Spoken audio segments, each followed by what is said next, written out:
যুক্তরাষ্ট্রের ক্যালিফোর্নিয়ার silicon valley পরিচিত প্রযুক্তি প্রতিষ্ঠানগুলোর আঁতুড়ঘর হিসেবে।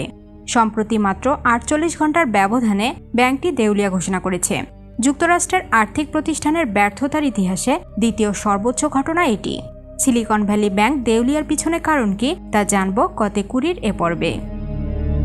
সিলিকন ভ্যালি ব্যাংক আমেরিকার এমন এক ব্যাংক যারা প্রযুক্তি খাতের কোম্পানিতে ব্যাপক হারে বিনিয়োগ করে আসছে। এই ব্যাংকের মোট সম্পদের পরিমাণ এক পর্যায়ে $212 বিলিয়ন দাঁড়ায় এবং ব্যাংকের বাজার মূলধনের পরিমাণ দাঁড়ায় $44 বিলিয়ন। এমন সফলতার কারণে ব্যাংকটি আমেরিকার ব্যাংকিং খাতে ১৬তম স্থান দখল করে একটি সুপ্রতিষ্ঠান ব্যাংক হিসেবে পরিচিতি পায়।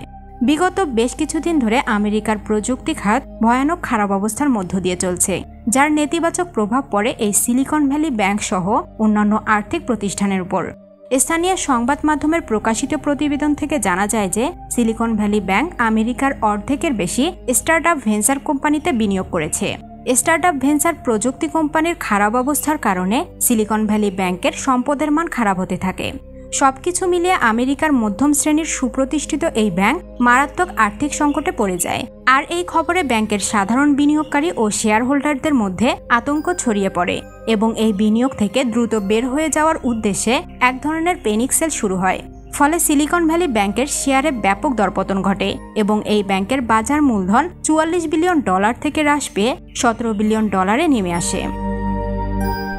যারা আর্থিক প্রতিষ্ঠানে বিশেষ করে উন্নত বিশ্বের ব্যাংকিং খাতে কাজ করে তাদের সবার কাছে ২০০৮ সাল একটি স্মরণীয় বছর। কেননা এই ২০০৮ সালেই বিশ্বের আলো ঝলমলে আর্থিক খাতে নেমে এসেছিল ভয়ঙ্কর এক অন্ধকার।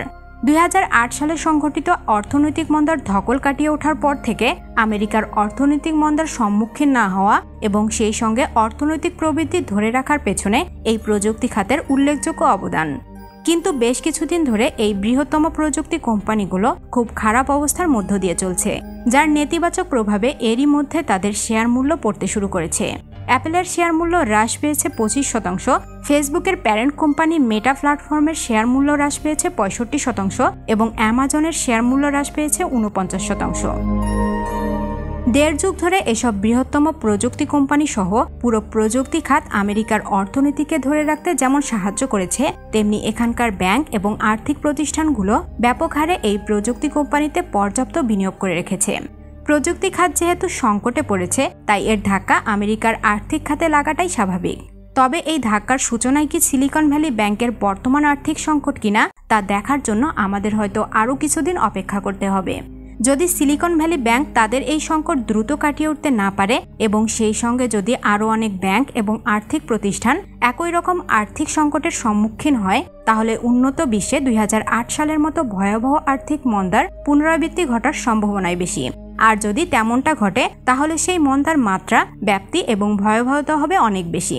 কেননা ২০০৮ সালে বিশ্বে রাশিয়া ইউক্রেন যুদ্ধের মতো রাজনৈতিক সংকট ছিল না। এক রাশিয়াকে মোকাবেলার নামে ইউক্রেনকে সহযোগিতা করতে গিয়ে আমেরিকা সহ উন্নত বিশ্ব তাদের বিশাল অর্থভাণ্ডার শেষ করে ফেলেছে। তাতে রাশিয়াকে কতটুকু কাবু করা গেছে তা নিশ্চিত করা না গেলেও এর নেতিবাচক প্রভাব ভালোই পড়েছে উন্নত বিশ্বের জনগণের উপর। রেকর্ড পরিমাণ মূল্যস্ফীতি, চাকরি হারানো এবং ক্রমাগত সুদের হার বৃদ্ধির কারণে জনগণের নাভিশ্বাস অবস্থা।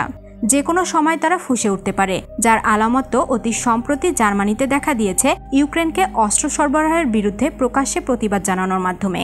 এই পরিস্থিতিতে যদি ২০০৮ সালের মতো ভয়াবহ আর্থিক মন্দা দেখা দেয়, তা পশ্চিমা বিশ্ব কিভাবে মোকাবেলা করবে সেটাই দেখার বিষয়। এ ধরনের ভিডিও নিয়মিত দেখতে চাইলে কতেকুড়ি সাবস্ক্রাইব করে পাশে থাকা বেল আইকনটিতে ক্লিক করুন। ভিডিওটি ভালো লাগলে লাইক করুন এবং বন্ধুদের সাথে শেয়ার করুন। ধন্যবাদ।